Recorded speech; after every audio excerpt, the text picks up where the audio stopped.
Praise the lord.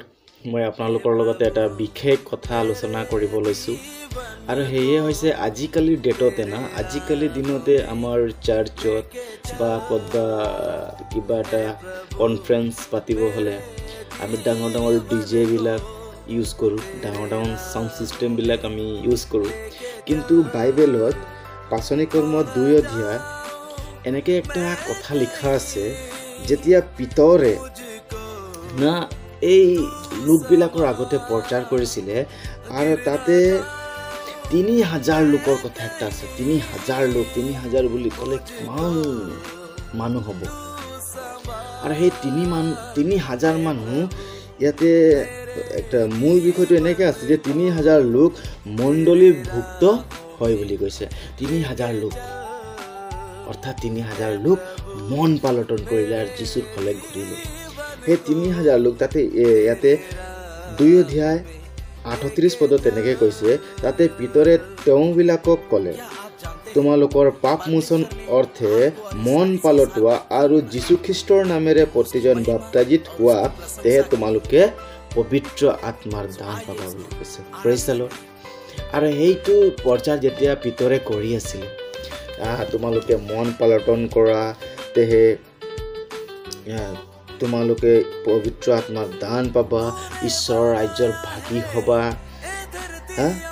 ঈশ্বৰে তোমালোকক নিমন্ত্ৰণ কৰি আছে, তোমালোকক মাতি আছে, তেনেকৈ বুলি কৈ যেতিয়া পিতৰে প্ৰচাৰ কৰি আছিলে, যেতিয়া এই লোকবিলাকৰ আগতে পিতৰে যেতিয়া এই ঘোষণা কৰি আছিলে 41 পদতে পাওঁ, তেতিয়া যিবিলাকে তেওঁৰ কথা গ্ৰাহ্য কৰিলে, অৰ্থাৎ পিতৰে যেতিয়া তেওঁবিলাকৰ আগতে হ'ব বাৰ্তা নাই যীশুৰ কথাটো যেতিয়া ঘোষণা কৰি আছিলে, তেতিয়া 3000 মানুহ কৈছে। যিবিলাকে না বহুত মানুহ আছিলে, তাতে 6000 হ'ব পাৰে, 10000 হ'ব পাৰে মানুহ আছিলে। কিন্তু যিবিলাকে সেই ভিৰটোৰ মাজত যিবিলাকে সেই পিতৰৰ কথাটো গ্ৰাহ্য কৰিলে, তেওঁবিলাকে বাপ্তাইজিত হ'ল বুলি কৈছে। যিবিলাকে পিতৰৰ কথাটো শুনিলে, একচেপ্ট কৰিলে, ঈশ্বৰৰ নিমন্ত্ৰণটো গম পালে, তেওঁবিলাকে বাপ্তাইজিত হ'ল। আৰু তাতে সেই দিনাই 3000 প্ৰেইজ দ্য লৰ্ড 3000 মান মানুহ তেওঁবিলাকৰ লগত লগ লোৱা হ'ল বুলি কৈছে। আমেন। বহুত ডাঙৰ কথা হ'ল। না তাতে চাউণ্ড ছিষ্টেম আছিলে, না কোনো ডিজে আছিলে, না কোনো মাইক আছিলে। সাধাৰণতে যীশুৱে এই পিতৰে কি কৰি আছিলে? প্ৰচাৰ কৰি আছিলে, যীশুৰ কথা শুনাই আছিলে। একো আপোনালোকে লক্ষ্য কৰক, একো এটা চাউণ্ড ছিষ্টেম নাছিলে।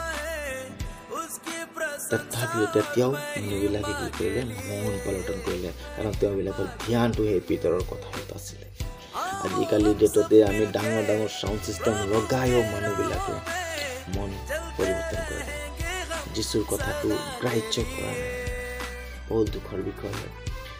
চ' ঈশ্বৰে আশীৰ্বাদ কৰক, আমি যীশুৰ কথাটো শুনিব লাগে। যীশু আমাক কি ক'ব খুজিছে আমি শুনিব লাগে, তেতিয়াহে আমি পবিত্ৰ আত্মাৰ দান পাম। বিশেষ আমি পৰিত্ৰাণটো লাভ কৰিব পাৰিম।